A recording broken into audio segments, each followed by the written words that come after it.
Le entregué a mi yerno $30,000 de mis ahorros de jubilación para pagar la cirugía de mi hija. 3 horas después, mientras reiniciaba su teléfono, vi una fotografía de su amante junto a un automóvil rojo nuevo. Debajo, ella le pedía que sacara más dinero a ese viejo idiota para pagar el seguro, porque la enferma jamás se enteraría. Sentí que algo se partía dentro de mí, pero no grité ni lo golpeé. Si reaccionaba, Rufino podía huir, borrar las pruebas o dejar a Amparo sin la operación. Hice lo que siempre hacía al encontrar una viga podrida: sostener primero la casa y demoler después, pieza por pieza, sin permitir que el techo cayera sobre quien quería proteger. La habitación 304 olía a cloro, alcohol y medicamentos. Amparo, mi única hija, dormía bajo el efecto de los analgésicos. Su piel casi se confundía con las sábanas, y el monitor cardíaco emitía el único sonido que conseguía tranquilizarme. Llevaba 3 días ingresada, esperando que le extirparan un tumor, y yo apenas había cerrado los ojos. Al mirarla recordaba a la niña que se sentaba en mi taller para verme lijar madera y a la mujer fuerte que, durante los últimos 14 meses, se había ido apagando bajo el peso de la enfermedad y de un matrimonio que yo aún creía protector. La puerta se abrió y Rufino entró oliendo a cigarrillos y café barato. Llevaba la camisa arrugada y se frotaba los ojos para aparentar cansancio. Se dejó caer en una silla, suspiró como si cargara con todo el sufrimiento de la familia y golpeó la pantalla de su teléfono. Dijo que el aparato se había bloqueado, que necesitaba contestar correos urgentes para no perder el trabajo y que él hacía todo lo posible por mantenernos a flote mientras Amparo estaba postrada. Después me tendió el dispositivo, seguro de que yo no sospechaba nada. Durante más de 30 años, reparé maquinaria en mi taller de carpintería. No era experto en tecnología, pero sabía desmontar y reiniciar casi cualquier aparato. Tomé el teléfono. Rufino dijo que iría por agua. Y salió. Retiré la funda. Mantuve presionados los botones laterales y esperé. El sistema cargó y el teléfono vibró. Apareció una notificación de WhatsApp de un contacto guardado como taller mecánico, aunque la foto de perfil mostraba a una mujer joven. El mensaje incluía una imagen. No sé si fue curiosidad o ese instinto que a veces despierta cuando un padre percibe peligro alrededor de su hija. Toqué la notificación. La pantalla se llenó con la fotografía de una mujer de unos 28 años, con gafas oscuras, apoyada sobre un convertible rojo nuevo. Los asientos todavía conservaban el plástico protector. Debajo de la foto, el texto era directo y repugnante. Ella agradecía el regalo y le decía a Rufino que me pidiera más dinero para el seguro completo. Le sugería que llorara un poco más por la enferma, porque según ella, ese viejo idiota seguramente volvería a pagar, y Amparo nunca se enteraría. Mis manos, llenas de cicatrices y callos de tantos años trabajando la madera, se cerraron alrededor del teléfono. Sentí un golpe físico en el pecho. Aquella misma mañana, apenas amaneció, yo había transferido $30,000 desde mi cuenta de retiro a la cuenta de Rufino. Él me había llamado llorando. Me aseguró que el seguro médico había rechazado el caso de Amparo y que el hospital exigía un depósito por adelantado. Dijo que, si no pagábamos de inmediato, cancelarían la cirugía. No dudé. Fui al banco, firmé los documentos y vacié casi todos mis ahorros disponibles. Creí que estaba comprando una oportunidad para que mi hija siguiera respirando. Ahora tenía frente a mí la prueba de que ese dinero no iba a salvarle la vida, sino a financiar el capricho de una amante llamada Florinda. Mi primer impulso fue salir al pasillo y partirle la cara. Tuve que obligarme a respirar. Si armaba un escándalo en el hospital, el dinero podía desaparecer antes de que yo recuperara el control. Rufino aún tenía acceso a las tarjetas y cuentas de Amparo. Podía borrar pruebas, inventar otra historia o escapar. La cirugía seguía pendiente. Mi hija era lo primero. Todo lo demás podía esperar unas horas.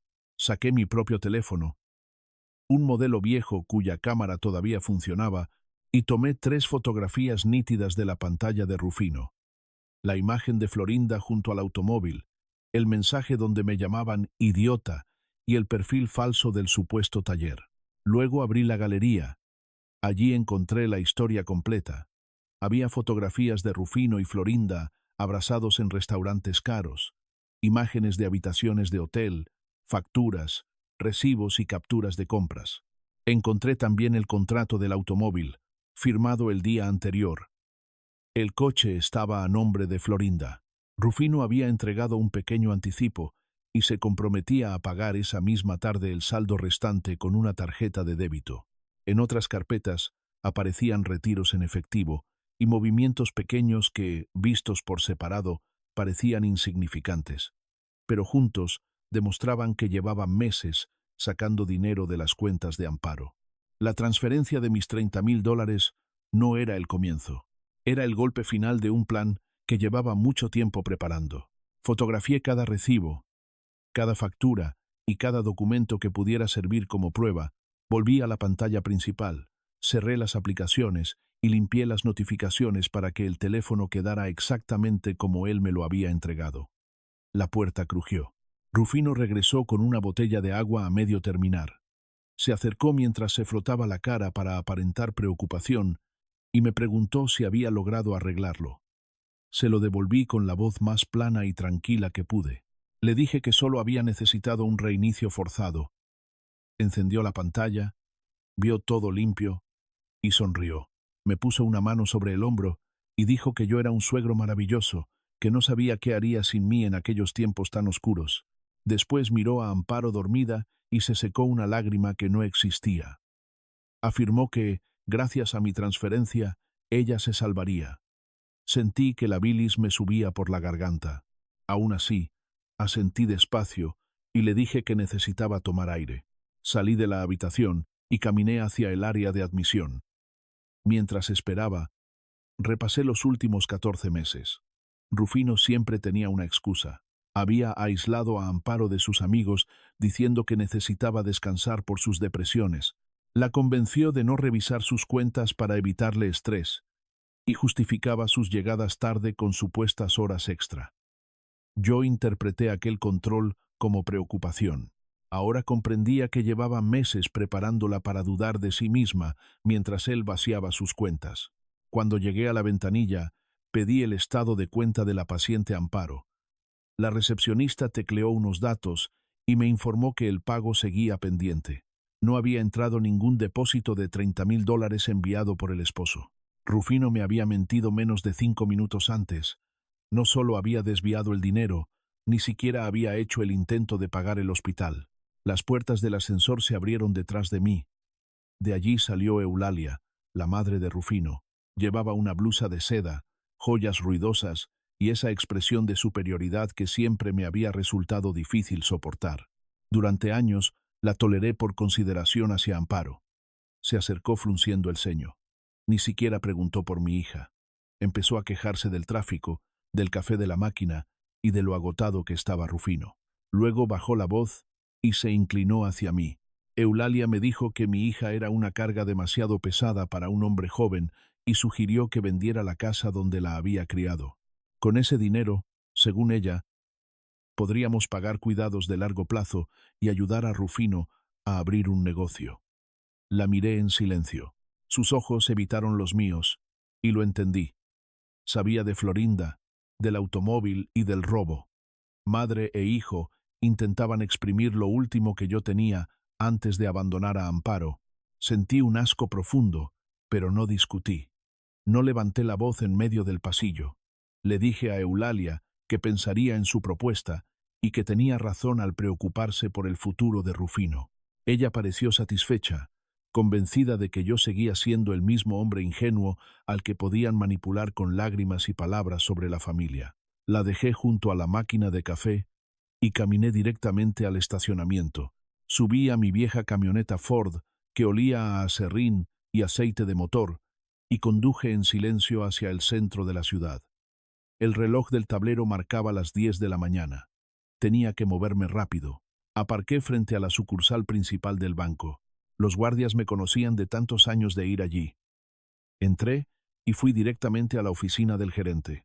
Macario, el gerente, Tenía 65 años y era amigo mío desde hacía 3 décadas. Le pedí que cerrara la puerta. Puse el teléfono sobre su escritorio y le mostré el mensaje de Florinda, el contrato del coche, las facturas y las pruebas de los retiros. Su rostro pasó de la confusión a la rabia mientras yo le explicaba que la cirugía de Amparo estaba programada para el día siguiente y necesitaba actuar sin alertar a Rufino. Macario revisó la transferencia en su computadora y señaló el detalle que salvó a mi hija: los envíos superiores a $5.000 desde cuentas de retiro hacia cuentas personales de terceros quedaban retenidos 48 horas por seguridad antifraude. El saldo podía aparecer en la aplicación, pero todavía no estaba disponible para gastarlo. El contrato que yo había fotografiado indicaba que el automóvil seguía en la agencia. Rufino solo había dado un anticipo y planeaba pagar $28.000 esa tarde con la tarjeta vinculada a la cuenta donde esperaba recibir mi transferencia. Macario me preguntó si quería cancelar el envío y presentar una denuncia inmediata. Si anulábamos la transferencia en ese momento, Rufino recibiría una notificación y sabría que yo había descubierto el fraude. Podía correr al hospital, manipular a Amparo, vaciar sus tarjetas de crédito o huir. Yo necesitaba atraparlo con las manos sobre la evidencia y sin posibilidad de inventar una explicación. Le pedí a Macario que mantuviera la transferencia retenida y que hiciera parecer que el banco continuaba procesándola por una demora administrativa. Él introdujo varias instrucciones en el sistema y colocó una alerta silenciosa sobre la cuenta de Rufino. Cualquier compra importante realizada en un establecimiento físico sería rechazada, aunque la aplicación móvil seguiría mostrando el saldo elevado. Era una trampa de cristal. Rufino podría ver el dinero, confiar en él y caminar por su propia voluntad hasta el lugar donde quedaría expuesto. Todavía existía un problema enorme. El hospital cancelaría la cirugía si nadie pagaba. Saqué de mi chaqueta un cuaderno viejo en el que conservaba los datos de un fondo de emergencia que Rufino desconocía. Era un fideicomiso que mi esposa, ya fallecida, y yo habíamos abierto 20 años atrás. Allí quedaba exactamente lo necesario para cubrir la operación. Le pedí a Macario que emitiera un cheque de caja certificado a nombre del hospital por el monto total. 20 minutos después, salí del banco con un documento que garantizaba la vida de mi hija y dejaba a Rufino atrapado dentro de una fantasía bancaria. Regresé al hospital, pero no subí a la habitación 304. Fui directamente al departamento de cobros. Entregué el cheque a la misma recepcionista que me había atendido antes. Firmé los comprobantes y ella selló el expediente de Amparo con las palabras «pagado en su totalidad». Le pedí expresamente que no informara a Rufino todavía. Fingí que deseaba sorprender a mi yerno con la noticia de que todo estaba resuelto. La mujer, conmovida por lo que creyó un gesto de bondad, prometió guardar el secreto. Doblé los recibos y los guardé en el bolsillo interior de la chaqueta. Sentí el peso del papel contra el pecho. Aquellos documentos significaban que, pasara lo que pasara durante las próximas horas, Amparo entraría al quirófano. Salí hacia las puertas de cristal del hospital y llamé a Rufino. Contestó al segundo tono. Se oía tráfico al fondo. Le pregunté dónde estaba. Con voz agitada, mintió diciendo que había salido un momento a la farmacia para comprar algo contra el dolor de cabeza causado por tanto estrés. Yo fingí alivio y le dije que acababa de hablar con el banco, que la transferencia de $30.000 ya estaba completa y que el dinero aparecía en su cuenta. Rufino soltó un suspiro de victoria que pude sentir a través de la línea. Me agradeció una y otra vez. Dijo que yo era el pilar de la familia y aseguró que se dirigía en ese instante al hospital para pagar la cirugía. Sabía perfectamente hacia dónde iba en realidad. Iba a la agencia de automóviles para terminar de comprarle el juguete a su amante. Colgué y observé los vehículos que pasaban frente al hospital. El plan estaba en marcha. Subí de nuevo a mi Ford y abrí en el teléfono la aplicación de un localizador que yo había instalado 2 años antes en el automóvil de Amparo por motivos de seguridad. Rufino estaba usando ese coche. Un punto rojo avanzaba por la avenida principal. Lo seguí a distancia. El punto se detuvo en la zona más exclusiva de la ciudad, justo frente a Autos Elite, la agencia de importación más cara del estado. Desde la acera opuesta veía el interior de la agencia. Rufino llevaba una chaqueta azul nueva para aparentar un estatus que no tenía. Florinda, vestida de rojo, se fotografiaba frente al convertible y bebía champaña en un sofá de cuero blanco. Eulalia también estaba allí, cubierta de joyas. Los tres celebraban con el dinero destinado a extirpar el tumor de Amparo. Los observé unos segundos y sentí una calma extraña. Ya no quedaba duda ni posibilidad de error. Crucé la calle. Entré por las puertas automáticas y me detuve detrás de una columna, a pocos metros del escritorio del vendedor. Rufino estaba sentado frente a un joven con traje gris impecable. Florinda permanecía de pie detrás de él, masajeándole los hombros. El vendedor imprimió varios documentos y explicó que todo estaba en orden. El contrato de compraventa estaba a nombre de Florinda, tal como habían solicitado. Solo faltaba pasar la tarjeta por el saldo de $28,000 y podrían llevarse el vehículo ese mismo día. Rufino sonrió, con una arrogancia que siempre me había resultado desagradable. Dijo que el dinero no era un problema cuando se trataba de consentir a su futura esposa. Aquellas palabras confirmaron que no pensaba volver con Amparo, ni siquiera si ella sobrevivía. Sacó de la cartera la tarjeta de débito vinculada a la cuenta donde yo había enviado mis ahorros y se la entregó al vendedor. El hombre insertó la tarjeta en la terminal.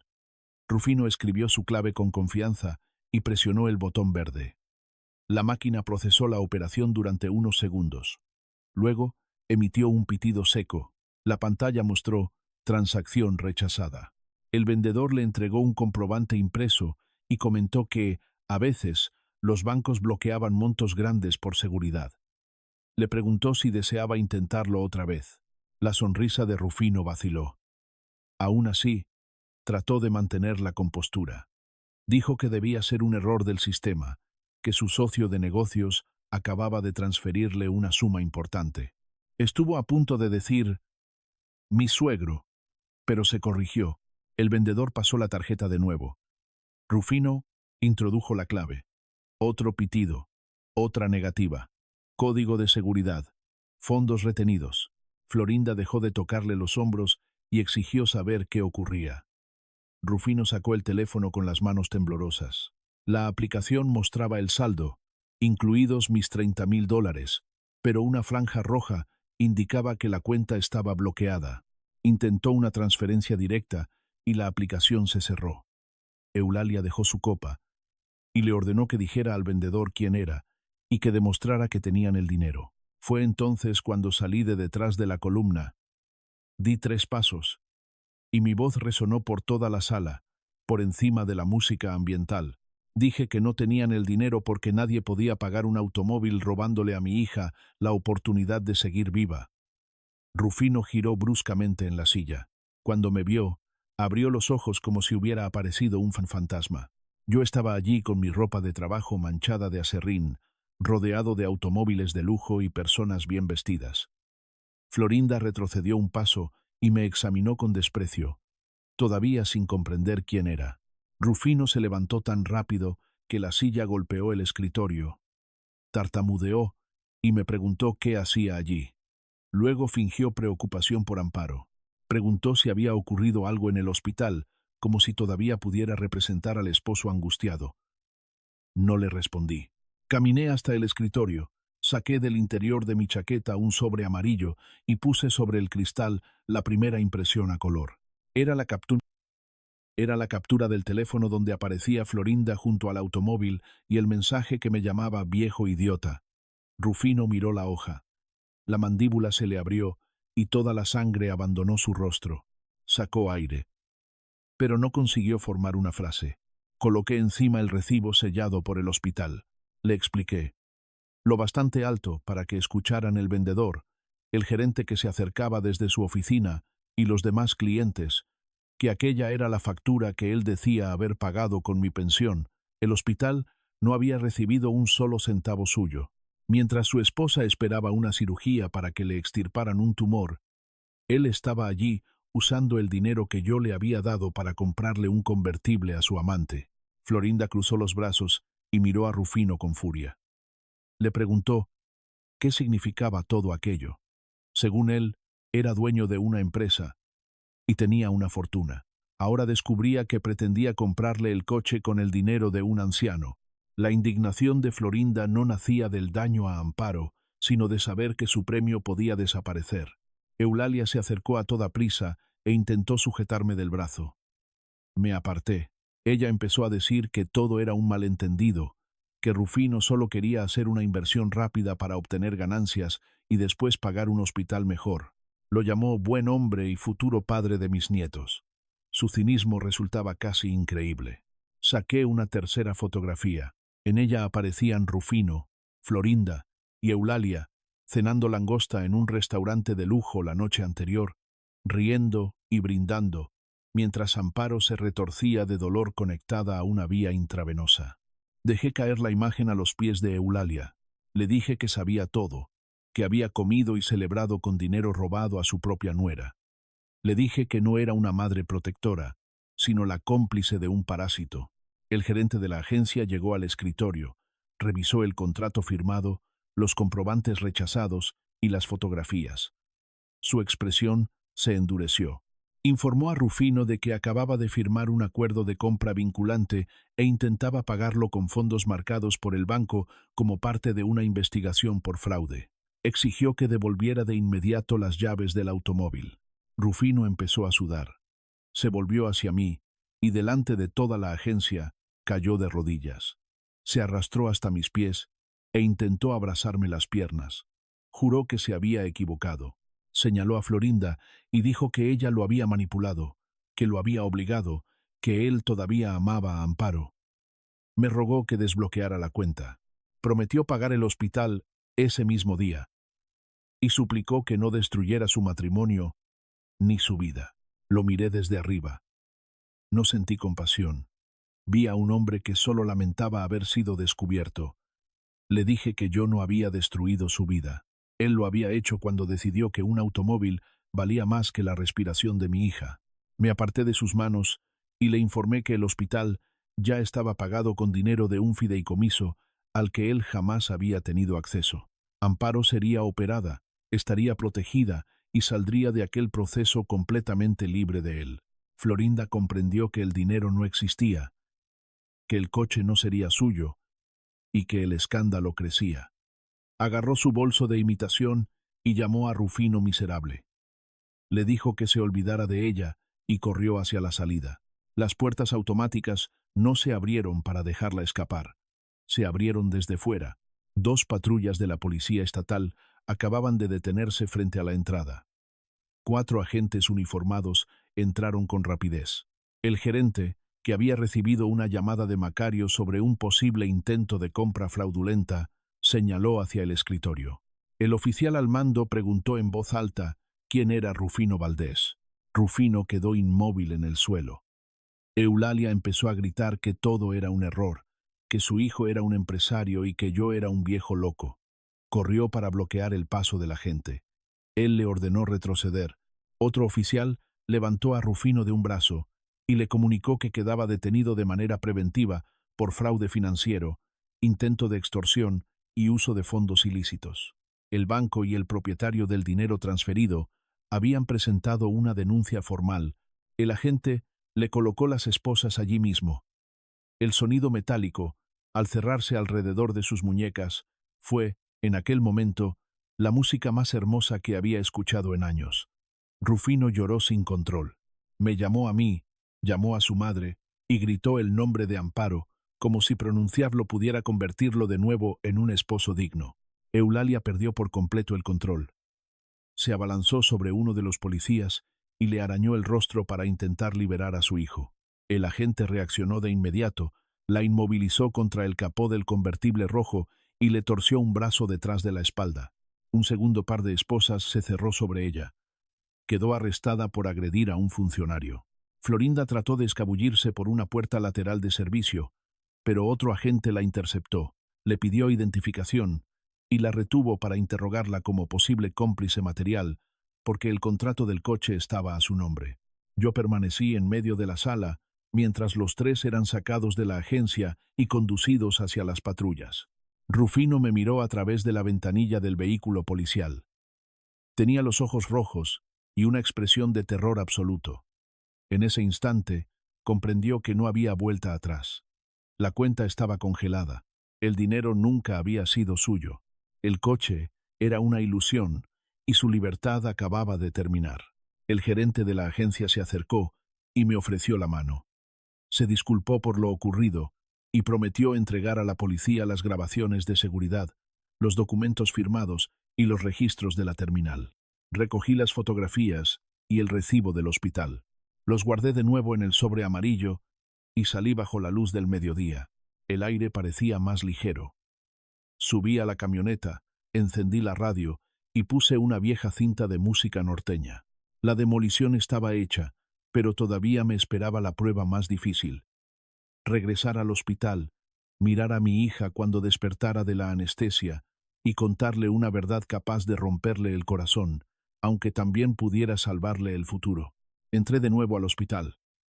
El olor a antiséptico me golpeó, pero la angustia financiera ya no me oprimía el pecho. Fui a la sala de espera quirúrgica.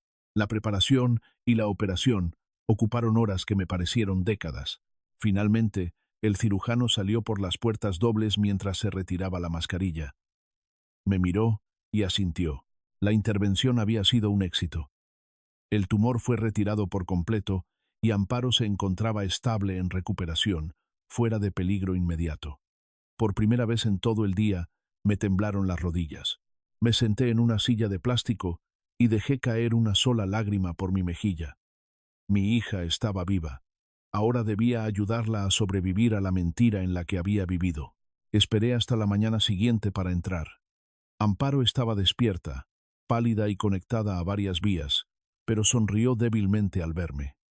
Me acerqué, le besé la frente y le tomé la mano. Lo primero que preguntó fue por Rufino. Le sorprendía que no hubiera estado allí al despertar y esperaba que no estuviera trabajando demasiado para pagar la cuenta. Sus palabras inocentes me atravesaron. No podía contarle todo de golpe mientras se encontraba tan débil. Le dije que Rufino había tenido un problema legal relacionado con un cliente y que estaba resolviéndolo. Añadí que lo importante era su recuperación. No era la verdad completa, pero necesitaba que su cuerpo recuperara fuerzas antes de enfrentar el golpe. Pasaron 3 días. El color volvió poco a poco a sus mejillas. Ya podía sentarse, comer alimentos sólidos y caminar unos pasos con ayuda. El médico anunció que sería dada de alta en 48 horas. Entonces supe que no podía esperar más. No permitiría que regresara a una casa donde Rufino pudiera volver a manipularla. Aquella tarde cerré la puerta de la habitación. Me senté en el borde de la cama, saqué el sobre amarillo y lo puse sobre sus piernas. Amparo me miró confundida. Le dije que la amaba más que a mi propia vida y que, precisamente por eso, prefería romperle el corazón con la verdad antes que permitir que un parásito siguiera destruyéndola lentamente. Sus manos temblaron al abrir el sobre. Lo primero que encontró fue el recibo del hospital con el sello de pago total y el comprobante del cheque emitido desde mi fideicomiso. Me miró, sin comprender. Después, sacó la fotografía de la pantalla del teléfono. Leyó el mensaje de Florinda una vez, luego otra. Sácale más a ese viejo idiota para el seguro. La enferma no se enterará. Vi cómo se le dilataban las pupilas y se aceleraba su respiración. Sacó las demás imágenes. Vio las facturas de hoteles, los recibos de restaurantes, los movimientos bancarios y la fotografía de Rufino con Florinda y Eulalia riéndose durante la cena de la noche anterior a su cirugía. No hubo gritos ni una negación histérica. Hubo algo más doloroso. Amparo dejó caer las fotografías y se cubrió el rostro. De su pecho salió un llanto profundo. Lloró por la infidelidad, por el dinero y por los meses en que Rufino la hizo sentirse una carga inútil. Lloró por cada llegada tarde que él negó, por cada sospecha que llamó locura, y por todas las veces que ella terminó disculpándose por desconfiar. La abracé y dejé que llorara hasta empapar la bata del hospital. Cuando por fin levantó la cabeza, sus ojos ya no parecían los de una víctima asustada. Había en ellos una frialdad nueva. Me preguntó dónde estaba Rufino. Le conté todo. Le expliqué lo que encontré en el teléfono, la visita al banco, la retención de la transferencia, el pago real de la cirugía, la trampa en la agencia y el arresto delante de Florinda y Eulalia. Amparo cerró los puños. Con una voz que casi no reconocí, dijo que no quería que Rufino volviera a poner un pie en su casa ni tocara sus cosas. Me pidió que lo destruyéramos legalmente y que no le dejáramos ninguna oportunidad de acercarse otra vez a sus cuentas. Esa misma tarde llegó al hospital un abogado recomendado por Macario, especialista en fraude y derecho familiar. Amparo firmó desde la cama la demanda de divorcio por adulterio probado y fraude matrimonial.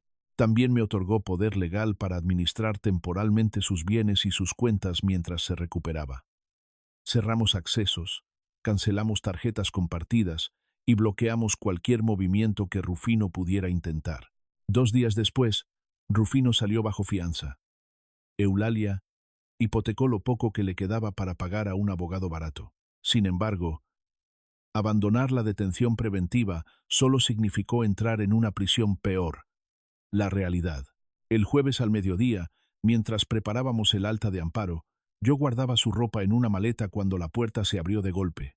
Rufino apareció con la misma chaqueta azul de la agencia, ahora sucia, arrugada y con olor a sudor frío. Tenía ojeras y la mirada desesperada de un animal acorralado. Esquivó a una enfermera y corrió hacia la cama. Gritó que Amparo debía escucharlo. Cayó de rodillas junto a ella e intentó agarrarle las manos. Dijo que yo estaba loco, que le había tendido una trampa y que Florinda no significaba nada. Llamó a su relación una debilidad momentánea. Aseguró que amaba a Amparo y llegó a jurar que él había pagado el hospital. Me coloqué entre ambos. Lo sujeté por el cuello de la chaqueta con una fuerza que no sabía que todavía tenía a mis 68 años, y lo aparté de la cama.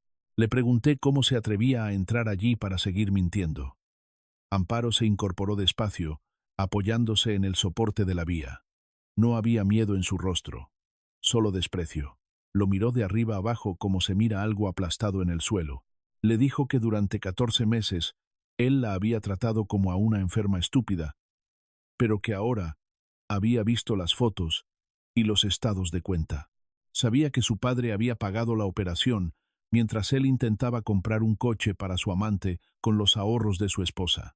Lo llamó cobarde y ladrón. Le ordenó salir antes de que llamara a seguridad. Rufino dejó caer la máscara. Gritó que ella no podía echarlo porque la casa también era suya. Al fin revelaba lo que realmente le importaba. Amparo sonrió sin calidez. Le recordó que la vivienda había sido comprada antes del matrimonio con dinero de su madre y que el abogado ya había bloqueado cualquier intento de venta. Los papeles de divorcio habían sido enviados esa mañana a casa de Eulalia porque él nunca volvería a entrar en la suya. Llamé a los guardias del hospital. Entraron de inmediato y arrastraron a Rufino por el pasillo mientras él lanzaba amenazas vacías y sollozaba. Fue la última vez que lo vimos representar el papel de víctima frente a nosotros. El proceso legal fue frío y metódico. Rufino enfrentaba cargos graves.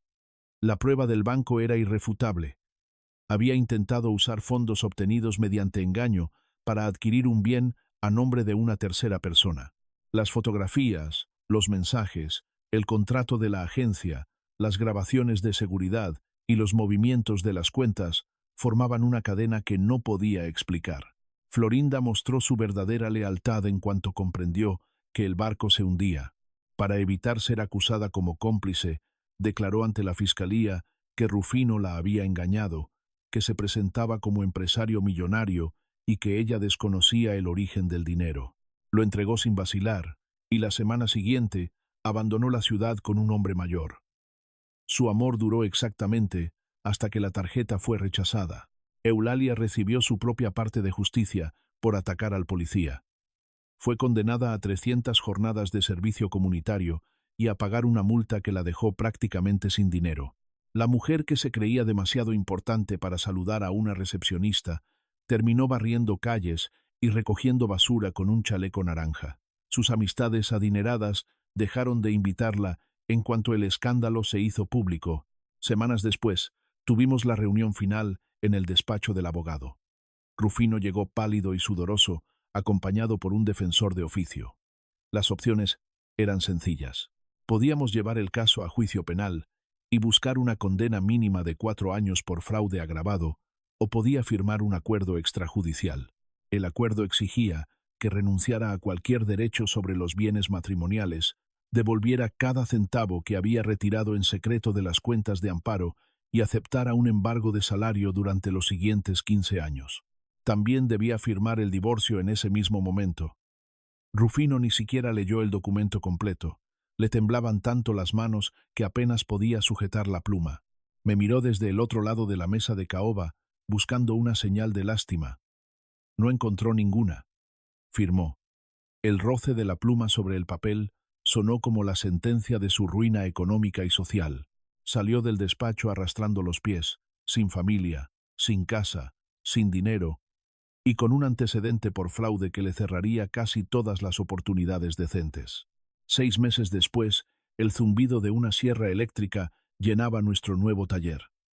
El olor a cedro recién cortado, barniz y aserrín me hacía sentir más vivo que en muchos años. Apagué la máquina y me sequé el sudor de la frente. Desde la oficina de cristal del fondo, Amparo me avisó que un cliente acababa de aprobar el diseño de un juego de sillas para comedor. Caminó hacia mí con vaqueros cubiertos de polvo de madera y una camisa a cuadros con las mangas remangadas. Llevaba el cabello recogido y el rostro lleno de salud. Había recuperado el peso perdido, la sonrisa y, sobre todo, la dignidad que Rufino trató de arrancarle. Con el dinero recuperado y una parte de mi fideicomiso, abrimos un taller grande de carpintería y diseño de muebles. Yo me encargaba de la producción. Amparo, con esa mente brillante que su esposo había intentado convencerla de que no servía para nada, dirigía las ventas y la administración. El negocio creció más de lo que cualquiera de los dos imaginó. De vez en cuando nos llegaban noticias de Rufino por medio de conocidos. Perdió su trabajo como corredor de seguros a causa de sus antecedentes. Vivía en una habitación alquilada en una zona peligrosa y trabajaba turnos dobles en un almacén de carga pesada. Cada mes, una parte de su salario era embargada y enviada directamente para devolverle a Amparo lo que había robado. Eulalia pasaba sus fines de semana recogiendo basura en parques públicos bajo el sol. Florinda quedó reducida al recuerdo de un automóvil rojo que nunca llegó a ser suyo. A veces pensaba en los tres, celebrando dentro de la agencia, y en lo rápido que se desmoronó su alianza cuando desapareció el dinero.